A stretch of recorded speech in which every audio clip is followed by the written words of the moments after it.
Greetings once again, Shinobi. Duuz-Diz-Din back again with Naruto. Sasuke's story, the Uchiha and the Heavenly Star. Previously, Zansul and Gigi have initiated their plan to use these resurrected dinosaurs as weapons for war in their land. The only people standing in their way? Sasuke and Sakura. While Sakura goes about helping the prisoners escape, Gigi is sent by Zansul to go and confront her, while Zansul and his army of dinos go after Sasuke and the turned Meno. But with Meno enhanced by Sasuke's chakra, and Sasuke, one of the most powerful ninja in the Naruto world, against an army of dinosaurs, it's hard to tell who doesn't stand a chance here. Join me as I find out, won't you? Alright, Sasuke's story, the Uchiha and the Heavenly Stardust, Chapter 9. The army of dinosaurs descend upon Sasuke and Meno. Sasuke tells Meno, I'll draw the attention of the smaller ones, while you, and he summons the ghostly hand of the Susanoo to pick up Meno, and essentially fastball specials a Velociraptor, telling Meno, kill the big one, sending him flying at the giant Brontosaurus, Brachiosaurus. I really don't know. There's so much. I never expected dinosaurs and ninjas to team up to do this. And having a ninja fastball special a Velociraptor, not one of them. Honestly, thinking of the fastball special from Marvel and Velociraptor makes me think of Old Lace from The Runaways. Good series, check it out.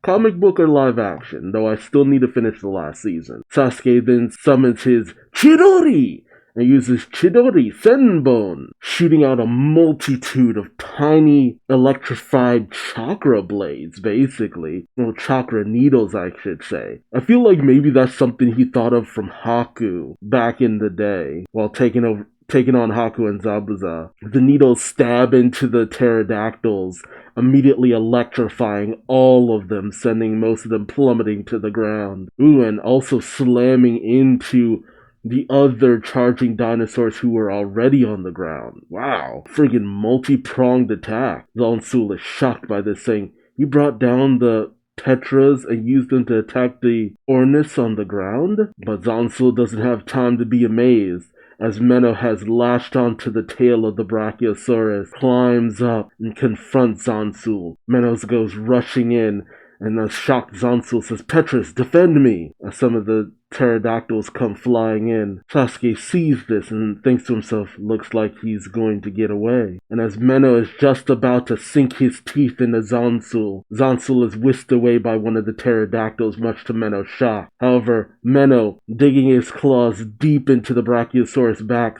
sends the Brachiosaurus into a frenzy as it goes flailing about in shock and terror. It then looks like the Brachiosaurus is toppled over. Did it just fall from the flailing, or is it something else? Regardless, Meno jumps off before it falls down. As Zansul is being flown away, he says, I never expected Meno would cause me so much trouble. He then sees something that shocks him, as Meno goes racing ahead of the Brachiosaurus, who is still tromping around. Zansul thinks to himself, he must have given Meno a specific order to follow. He then shouts out at the other pterodactyl, saying, what are you bunch gawking at?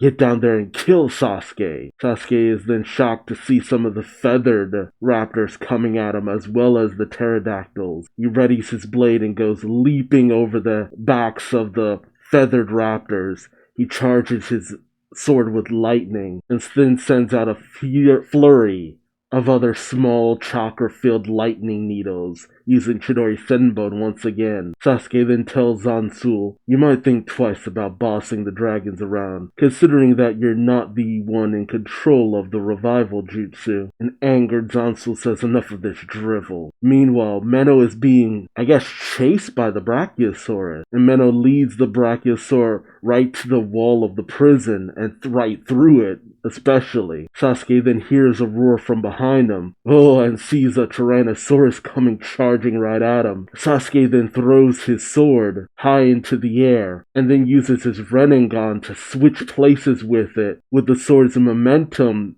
when it switches places, sending the blade flying right into the Tyrannosaurus's eye. Jeez, like it's surreal. The Tyrannosaurus roars in terror. Sasuke then sees that Meno has led the Brachiosaur over to the lake that they were at previously. Sasuke then calls out to Meno, now, and Meno immediately switches direction on the fly.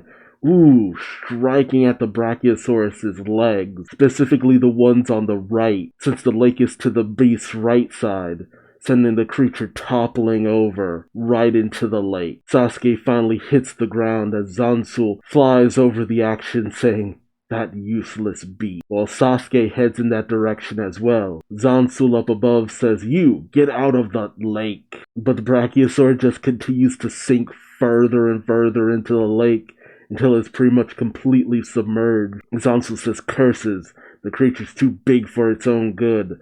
Fly down there and lift it from the water. One pterodactyl? Dude. Suddenly Zansul is let go, and he's sent plummeting as he screams in terror. Zansul thinks to himself, oh no, I countermanded my previous order. He's like, yeah, these are simple creatures. Sasuke pretty much told you, too many orders and they'll start to get confused. He tries to call out at the pterodactyl, get back here! But it's too late as he hits the ground hard. What a pitiful end to that dude. Man, Zansul was ultimately nothing to write home about, huh? It's then with Zansul's death that the pterodactyl just kind of flies off. Sasuke sees this and thinks Zansul lost command of the dragons. Sasuke then meets up with Meno and tells him, let's get back to the observatory. But suddenly a messenger owl? No, shows up, and as it lands on Sasuke's arm, Sasuke questions, who would send a message at a time like this? Meanwhile, Sakura is beating down the feathered raptors who have gone after the prisoners. She tells some of them who have fallen to the ground, on your feet, run! But suddenly, Tanzila and Gano go racing in with pickaxes, with Tanzila saying, we're in this fight too. Now whack it right behind the knee, as they manage to take one of the feathered raptors down, much to Sakura's shock. Yeah, even though they strike out at the beast, it just keeps healing. You kinda gotta overwhelm them. But Tanzila just keeps striking at the beast's leg, saying, crud, it keeps healing, cut that out already. But Sakura then notices Gigi coming in on one of the pterodactyls, so she goes racing away.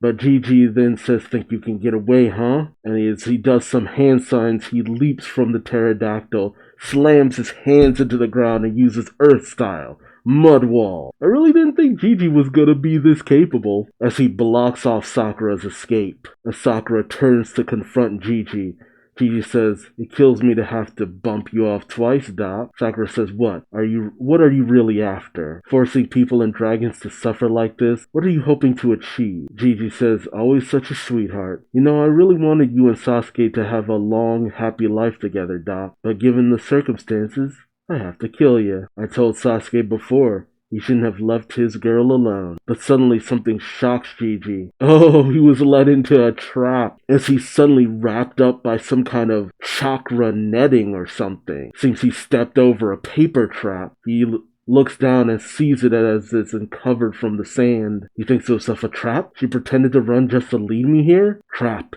He then pulls a kunai out of his sleeve and then tries to cut into the wrapping, but he's unable to. He then notices something on his arm, something that almost looks like a cherry blossom, or a sakura blossom, yes. He sees it and questions, when'd you slap this seal on me? Seal? Does it seal his chakra or limit him or something? Sakura says, when you visited the infirmary, just in case. I'm a doctor, you see, so of course I could tell from a quick exam that someone's a chakra user. Okay.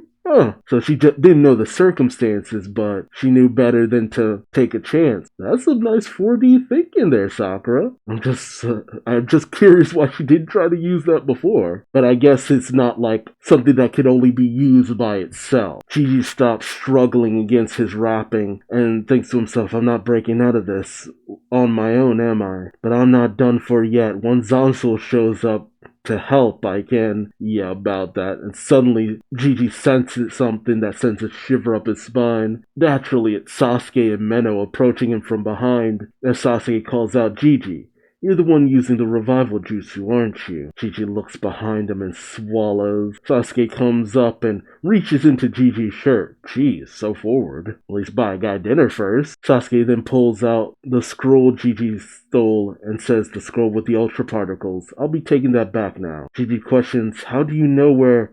But then he takes a closer look at Sasuke and says that you're an Uchiha. No wonder Zansu was no match for you.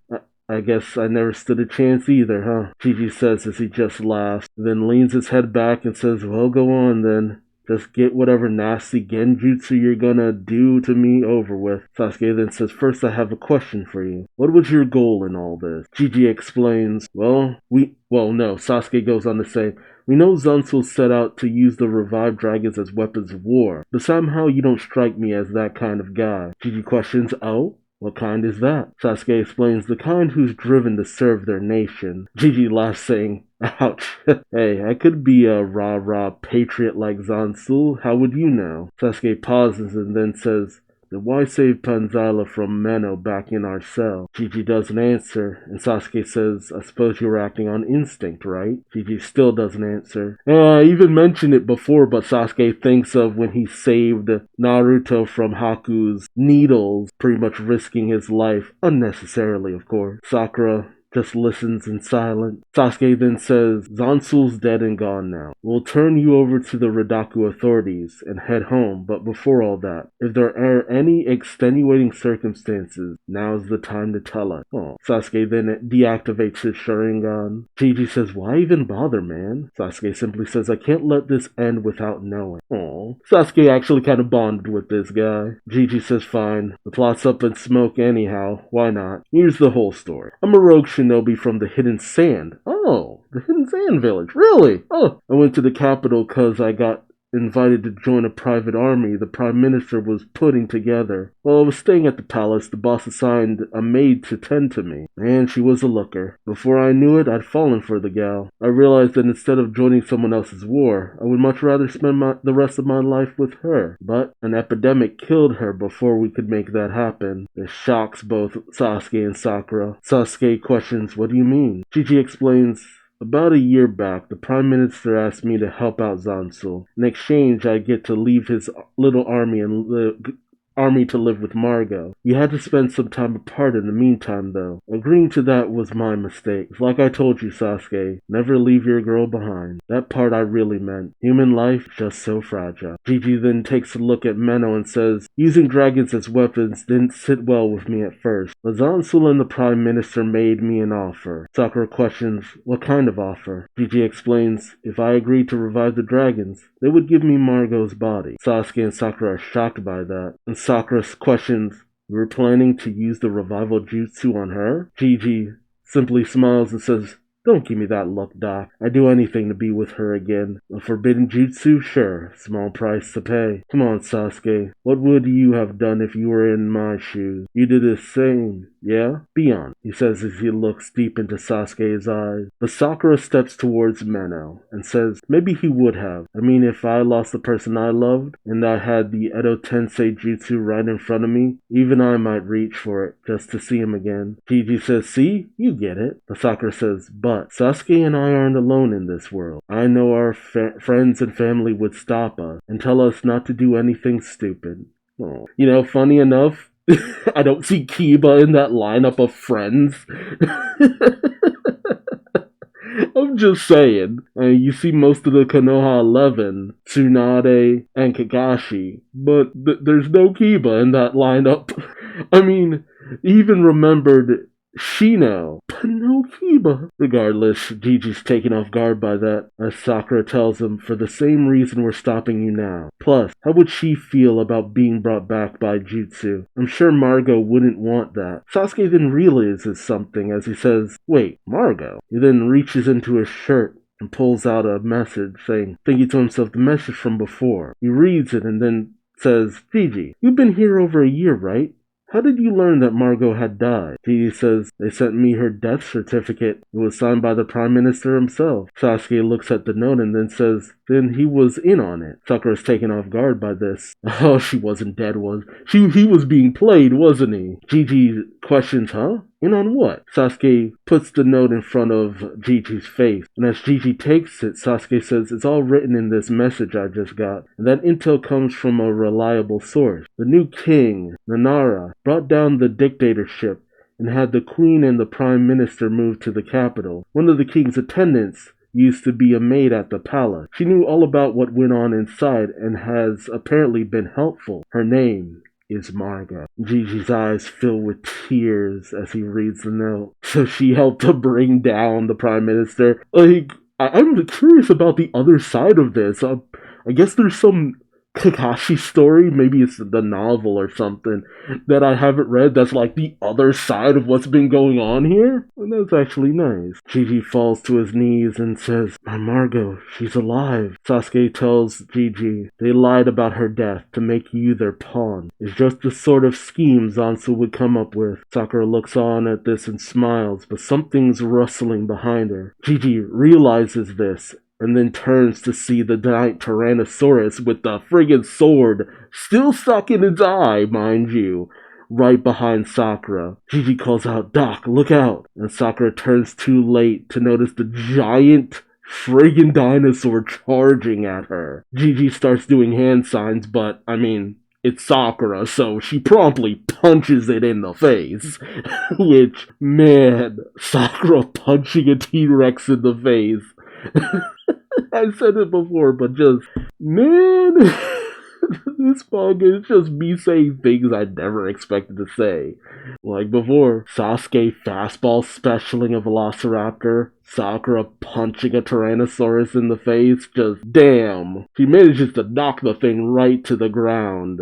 But it manages to get back up, much to Sasuke's surprise, but then it starts to crumble away. Sakura realizes what this means, and she turns to Gigi, seeing that he's undid the jutsu. He says, Gigi, you undid the jutsu? That means all of the dinosaurs start to fade away. Even the ones that Gano and Panzala were facing off against, the ones going after the prisoners, all of them fade. Panzala questions Gano saying, you seeing this too, pal? Gano says, all the dragons are coming apart. And, to cap things off, Sasuke goes over to Menno and says, you can finally rest again, Menno. The beast gives a affirming growl as Sasuke pets it, saying thank you for everything. Farewell. Aw, and the beast, Menno even went to go put his little claw on Sasuke's arm with a light little tap. Aw, that was actually really cute. I was not expecting some deep bond between Sasuke and a Velociraptor in this. Like, it actually kind of makes me sad that Menno isn't like Sasuke's summon or something. Cause just, I don't know, something about that vibe with me. And considering that Sasuke in the past, especially when it came to summons, was so callous, then again, when he ended up getting Manda killed, it was kind of like, Manda was a little bit of an ass, so it's whatever, but, Sasuke just caring for a creature like Menno it really shows how far Sasuke has come. He didn't need to thank the creature, he didn't need to empathize with Menno, but he did. I will admit, I'm surprised that we didn't see more Susanoo action, but I get the feeling Sasuke was just like, probably be too much collateral damage. Like, you start swinging that around and the rest of the prisoners might not survive. And considering that Sasuke, really wanted Gigi to, no, I'm pretty sure you're being manipulated. Sasuke didn't take a kill-everything approach to that, and I don't know, again, just really showing how far Sasuke has come. The depths of how much he really can care.